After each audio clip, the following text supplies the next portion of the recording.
नमस्कार, आप देख रहे हैं पुलिस वाला वेब न्यूज और मैं हूं आपके साथ कंचन।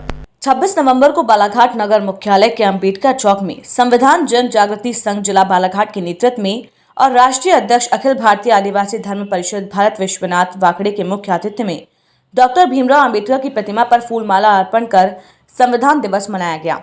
इस अवसर पर भीम अनुयायियों ने बताया कि 9 दिसंबर 1947 को संविधान सदस्यों का पहला सेशन आयोजित हुआ था, जिसमें संविधान सभा के 207 सदस्य मौजूद थे। संविधान की ड्राफ्टिंग कमेटी के अध्यक्ष डॉक्टर BR अम्बेडकर थे। संविधान को लिखने में 2 वर्ष 11 महीने और 18 दिन का समय लगा था। संविधान सभा के सदस्यों ने हिंदी और अंग्रेजी की 2 कॉपियां हस्ताक्षर सहित तैयार कर 26 नवंबर 1949 को राष्ट्र को सौंपी थी। संविधान को सर्व समाज के हितों को ध्यान में रखकर बनाया गया था, जिससे सभी स्वाभिमान से अपना जीवन यापन कर सकें। सभी ने एक दूसरे को संविधान दिवस की बधाई देते हुए कार्यक्रम की शुरुआत की। इस दौरान मदर टेरेसा सेवा समिति के अध्यक्ष राजेश मरार ने कहा कि 26 नवंबर 1949 को संविधान सौंपा गया। उसी दिन कुछ अनुसूचियां लागू की गईं, लेकिन मनुवादी और ब्राह्मणवादी व्यवस्था के चलते पूजा पाठ के आधार पर 26 जनवरी 1950 को संविधान लागू किया गया, ऐसा हमको बताया जाते रहा। आदिवासी नेता भुवन सिंह कुर्राम ने कहा कि आज की सरकार की तानाशाही के कारण हमारा संविधान खतरे में आ गया है, हमें सचेत रहने की जरूरत है। इस संविधान दिवस कार्यक्रम में कार्यक्रम के संयोजक OBC महासभा के जिला अध्यक्ष सौरभ लोधी, इमरान खान, राजेश मरार, भुवन सिंह कुर्राम, OBC महासभा के छात्र नेता राजा नागपुरे, तहसील अध्यक्ष घोरमारे, राष्ट्रीय कार्यकारिणी के गजबे सहित अनेक भीम अनुयायी उपस्थित रहे। सभी भारतवासियों को भारतीय संविधान दिवस की हार्दिक शुभकामनाएं और बधाइयाँ। और मैं ज़्यादा कुछ तो नहीं बोलूँगा, मगर आज जो हालात बने हुए हैं देश में, भारतीय संविधान को लेकर के उंगलियां उठाई जाती है।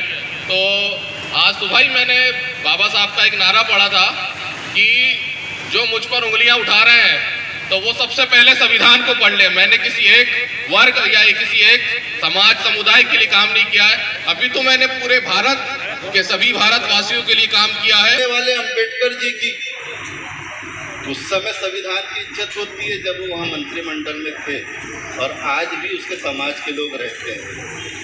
लेकिन जैसे अम्बेडकर जी जाते हैं या हम उसके समाज के लोग कहीं चले जाते हैं तो उसी कार्यक्रम के लोग उसके हाथ का जूठा पानी पीने से परहेज करते हैं।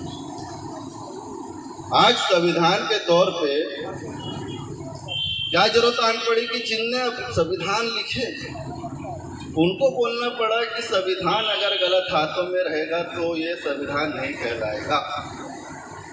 क्या जरूरत आन पड़ी? आप उसी समय के 2 शख्स को देखिए। अंबेडकर जी ने सोचा कि संविधान हमारे अनुरूप हो जाए। उसी समय के दशरथ मांझी जी ने भी सोचा कि संविधान जब लागू हुआ तो हम सभी के लिए अनुरूप हो जाए। लेकिन क्या जरूरत आन पड़ी कि इनको इतना संघर्ष करना पड़ा कि एक ने धर्म छोड़ दिया और एक ने पहाड़ काट दिया। आपको सोचना समझना पड़ेगा कि अगर हम संविधान की बात करते हैं या आप अपने महापुरुष की बात करते तो आपको उसको अनुसरण करना पड़ेगा और उसके बताए हुए रास्तों पे चलना ही पड़ेगा।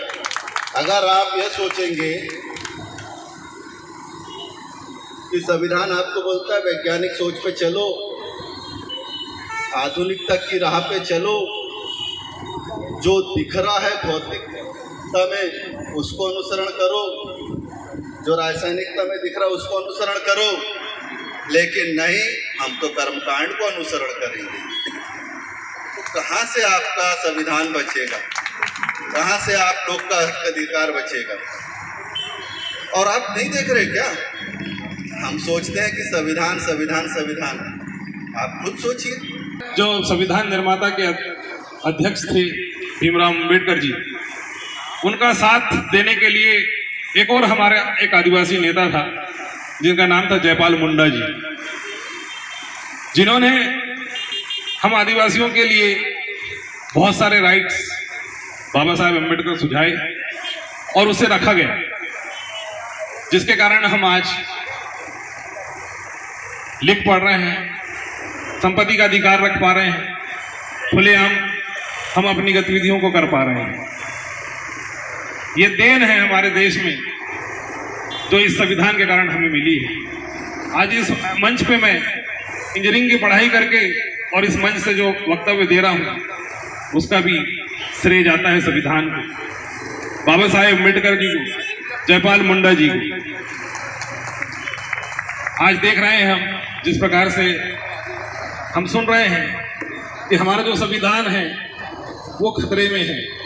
ये सुनाई नहीं आ रहा, अभी तो हम देख रहे हैं कि जिस प्रकार से शासन प्रणाली चल रही है, कहीं ना कहीं हमें एहसास होने लगा है कि हमारे संविधान को एक साइड रखकर अपने तानाशाही रवैये को देखते हुए वो अपना सरकारें चला रही है। बहुत से राइट्स गुपचुप रूप से हमारे निकाल दिए जा रहे हैं। इन सारी चीज़ों के लेकर हमें सचेत रहना है। आज देख रहे हैं हम कि किस प्रकार से हमारे साथ अन्याय होता है। देख रहे हैं कितने अधिकारों से हमें वंचित किया जा रहा है। आज हम देख रहे हैं कि किस प्रकार से हमें अधिकार नहीं मिल पा रहे हैं। हम आंदोलन कर रहे हैं, मांग रख रहे हैं। जैसे जैसे हमारे में अवेयरनेस आ रही है, जैसे जैसे हम संविधान को पढ़ रहे हैं, वैसे वैसे हम अपने अधिकारों को जान रहे हैं। लेकिन हो क्या रहा है, कहीं ना कहीं हम संविधान के प्रति जागरूक होने से अपनी गतिविधियों को तेज कर पा रहे हैं। इसके लिए शिक्षा का सबसे बड़ा महत्व रोल है। जब हम शिक्षा ग्रहण करते हैं तो इसके साथ साथ हमें सारी जानकारियाँ मिलना शुरू हो जाती है और उसी हिसाब से हमारा समय परिवर्तन होते रहता है।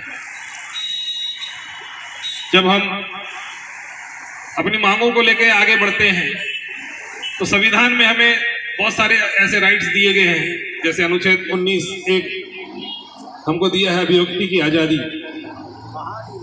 हम अपनी बातों को रखने के लिए बिल्कुल स्वतंत्र हैं। ये संविधान हमें अधिकार देता है।